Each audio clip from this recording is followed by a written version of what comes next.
welcome back to my channel. My name is Arjavi Sheth and let's get started with today's video. What we are going to do is we are going to be reading thrillers for a week. I am in such a thriller mood. It is raining here where I live and I'm in such a thriller mood. So we'll be reading thrillers for a week. I already started the first book we are going to be reading. It's Confessions by, one second, let me see the author's name. It's Confessions by Kenya Minato. The author is a Japanese author, so I've never read a Japanese thriller before.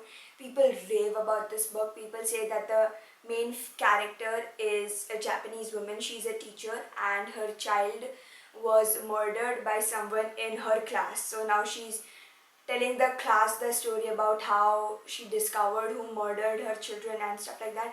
There is like 6 chapters in this book and it is only 211 pages. So I'm very excited to continue reading. I will update you once I'm like 50% of the way through the book. And yeah, let's get started. I am very excited for this video. I have downloaded like 30 something books on my Kindle for this video. And yeah, let's get started. Okay guys, I did not update you at the 50% mark of reading Confessions by Kanye Minato. I think that's her name. I don't know how to pronounce it. But I finished the book and I feel like I'm going to be giving it 3.5 or 3 stars because the plot was not anything major. It was like I kind of predicted it, but we get multi POVs. We don't know the name of the POVs. But as we read the chapters, we get to know who is talking in that POV. I really enjoyed that. The story was just amazing. Go into it if you want a very fast-paced thriller, and it's like 211 something pages, so you will like it if you want something like that. So that's for Confessions. I started another book called Kill for Me, Kill for You by Steve Kavanagh. I'm 50% of the way through the book. I'm really enjoying the book. I can't put the book down. It's really amazing. So the plot is that a female called Amanda meets a girl called Wendy, and then Amanda has like a restraining order against a man who like killed her daughter. So Amanda goes to Wendy, and actually Wendy goes to Amanda and tells her that if you kill the person who kind of like abused my daughter, I will kill the person that killed your daughter. Okay, so Wendy goes to Amanda and says that if you kill the person who abused my daughter, I will kill the person who killed your daughter. Okay, so Amanda decides to kill for Wendy, Wendy decides to kill for Amanda, and it's just a whole thing. I did not guess a few plot twists that came at like the 50 or something percent mark, and I'm really enjoying that. There is like multiple POVs, and yeah, I'm just really enjoying this book. Probably like a 4-star right now. I don't know. I will update you once I'm like done with the book, and I'm really enjoying it. Okay. So yeah, I'll continue reading Kill for Me, Kill for You by Steve Kavanagh. Okay. Yeah. Let's get started.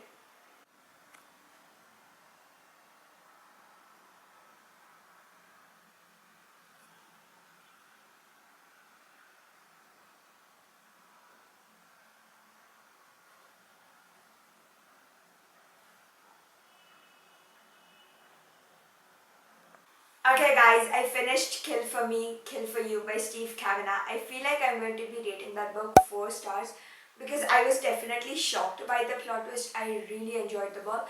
At the starting, like 25 to 30% of the book, like from 25% to 30% of the book, I was like kind of bored. So this is not a 5-star book. I usually don't rate thrillers 5 stars because I'm never going to read them again. I don't buy them in paperback and stuff like that. So 4 stars for this book, and that is a high rating for a thriller, you know. So I would definitely recommend it. I did not guess the plot twist at all, and the things that I explained before about the summary of this book, it all happened in like 25 to 30% of the way through. So there is a lot more to this book than you think, and I really enjoyed it. I would definitely recommend it. So the next book I started was That's Not My Name by Megan Lally. I am currently 30% of the way through that book. I am on page number 89. Really enjoying the book. It's like slow paced till now, but people rave about this book. They have rated it 5 stars and stuff like that. So I'm excited to continue reading. And the main plot is, so there are two characters, okay, Drew and a girl whose name we don't know for the first two chapters. So the girl whose name we don't know is, she like got lost in the woods and she has bruises and cuts and blood and stuff like that all over her face, and a police car comes and asks her what happened and stuff like that. She does not remember anything about her life, her name, her father, her mother and stuff like that. So that is going on one side of the book, and the other side is which Drew is on, okay? Drew's girlfriend was killed and people think that Drew is the murderer, and Drew is not the murderer. That is what we know till now, and they're trying to find out who killed his girlfriend, Lola. So that's all I know till now. I will update you once I'm like 50% of the way through the book, and yeah, that's all for right now. I'll continue reading. Okay guys, what happened is that I actually lost the footage of me telling you that I've reached 50% of That's Not My Name, because the audio was like ruined. So let's talk about the book. I finished the book. I feel like I'm going to be giving that book 2 stars because the plot twist was like very weird. I did not enjoy the plot twist. I was like bored sometimes in the book and stuff like that. 2 stars for that book. I would not recommend it, but if you feel like you would enjoy it, definitely try it out, because reading is subjective, as everyone says, and as I say too. Okay, no.